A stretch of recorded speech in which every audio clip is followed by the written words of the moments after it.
It's your boy Rick Mohamed, Brawler Sports Media. I'm live here at Gary Russell's training camp with the patriarch of the family, Gary Russell Sr. How you doing, sir? I'm wonderful, man. I'm alive on the battlefield. Man, first of all, I've done a lot of reading up on you. I'm from the South Side of Chicago, so I'm hearing your stories about how you had the boys. Y'all had this 2-bedroom apartment in the lobby. Was you made that a boxing workout area, or if they was in the alley, that's what we used to do. You put them in the alley and go. And Gary was telling me how you go to the slums of the neighborhoods in Southeast DC and in the DC area and say, hey, where your baddest kids at? Y'all want to make a little money? Let's put them in here and let my guys get some work. Yeah, we talked about that yesterday, man. How we used to ride in the worst neighborhoods, the worst hoods, and line them up, man. Line them up. They knock them down.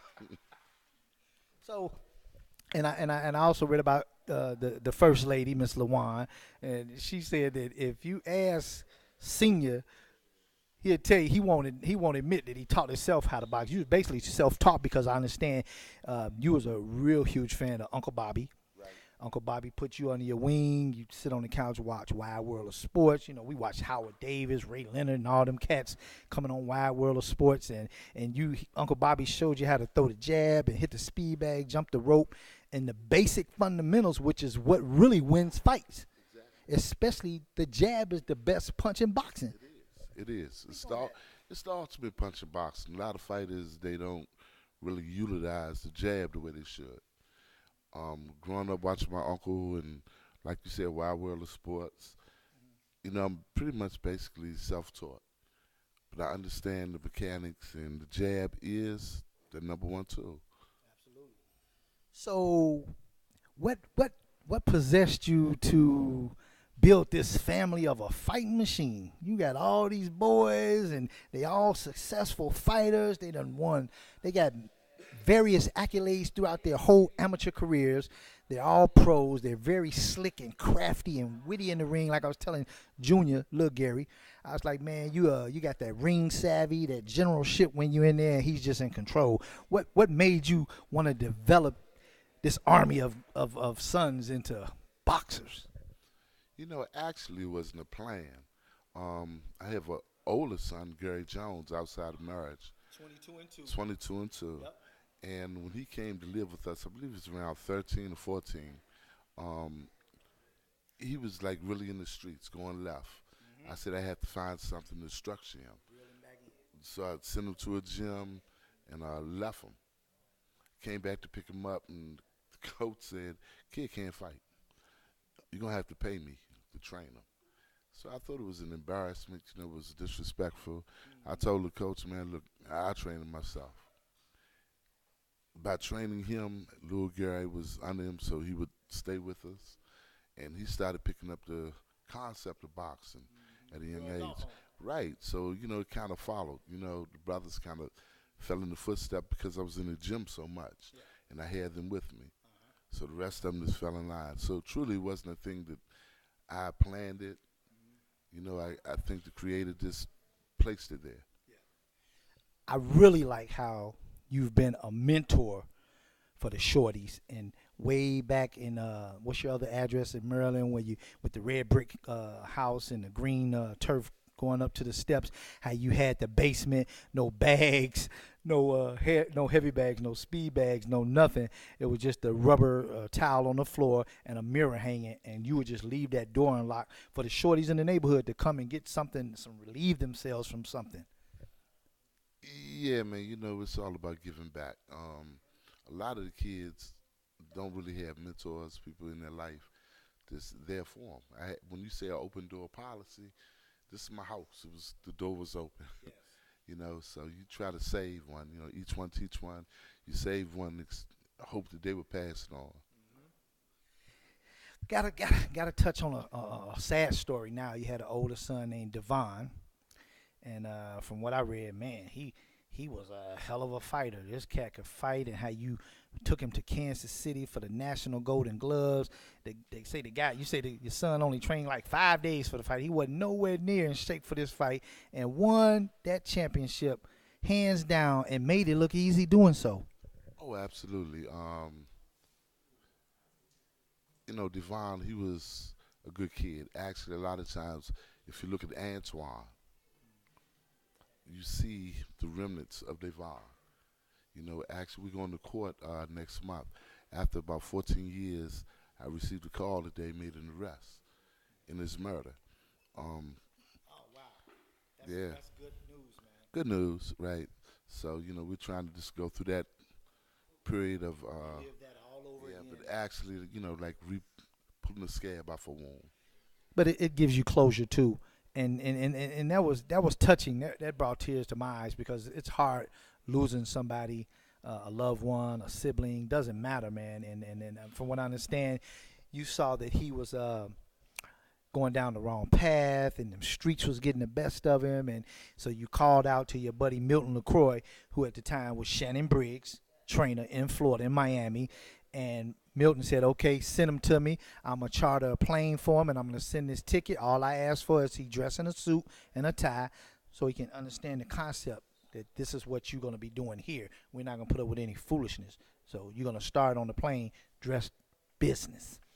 And that was in 2004 March, I believe, and they found your son murdered in D.C. behind some construction company, Phelps vocation. Yeah, and then in when you buried him, you guys had the plane ticket. You put it on his inside jacket pocket, and there was a jet. When you closed the casket, a picture of a jet, and he still made that trip. Yeah, he did. He did. Um, like you said, waiting for closure. And I haven't personally went to visit him because I'm waiting for closure, you know. So hopefully it'll be here soon. I really want to get all the details. There are things that I believe or people that I feel as though were involved, that just come up with, now they have an eyewitness. 14 years later, you got an eyewitness, Did you have one on the day of the murder? the same witness. Wow. This is Gary Russell Sr., patriarch of the Russell family. Uh, Built a dynasty. You guys should have your own reality show. You should do a TV series like Empire, the Boxing Empire, or the Russell Empire. Hey, Hollywood, put that together. They could bring that with Coach. And what a hell of a job he's done with his own kids and other shorties outside of the family as well. A mentor. He's trying to, like he said, you bring five in. If you save one, you've done your job. So with that being said, champ, I appreciate you guys letting me come in here. This is big. I'm in the training camp of Gary Russell Jr., the WBC Featherweight Champ of the world, who's getting ready to fight uh, Joseph Diaz Jr. May 19th, National Harbor MGM. Tickets are still on sale. You want to see a good show? Come see these Russell brothers get down and do their thing. Pops trained them. He gonna be there. They still in the gym right now doing their second training of the day. Like Gary, look, Gary said they do 3 a days at times. This is the sport. This is what you do. You sacrifice and you give up a whole lot in this sport so that you can be great and have those successes and accolades. Anything you want to share with the shorties out there who are on this path that's looking to make it big in the sport of boxing, coach, what would you tell them? What would your advice be? Perseverance. You have to just continue to grind. Continue to grind, man. Don't look back. You look at all the successful fighters or pugilists now. These are the ones that stayed fast, kept in that lane. You think about De La Hoya, all the greats. You think back to the amateur days. They can go back when they started as juniors, when they were 8, 9 years old, and they kept on the course. So, if you keep diligent, keep focused, keep pressing forward, stay on the battlefield, then, eventually you'll come out victorious. Last but not least, before I let you go, get to your job, what would your message be to our young black youth, young black men and women, and just our people in general, the black people in general, with racism the way it is now? Teen young black males are being murdered every time you look at the news by the hands of a cop, and they were unarmed. What would your message be to your people right now today? How do we overcome and come together and unify as a race? Wow, that's deep. Um, Knowledge. I think they first have to understand who they are as a people, where they come from, understand their, where their ancestries strength really is within inside of them. Understand that most melanated people, they bind to this society, the setup, European society. You got to get back to your roots. It was amazing to see they did the movie Black Panther, and you've seen a lot of people. It almost seems like it kind of united people to understand their heritage, and we felt good. Exactly. And this, the dimension and the presence, the movie itself, it grossed so much money. But there was a message. There was a lot of subliminal messages in that particular movie. I'm just hoping it wasn't a fad. Some people go through things and then they burn out. I think the last fight, Big Baby, he came out. Big Baby came out in the whole Black Panther theme. Danny Jacobs, he was really Afrocentric.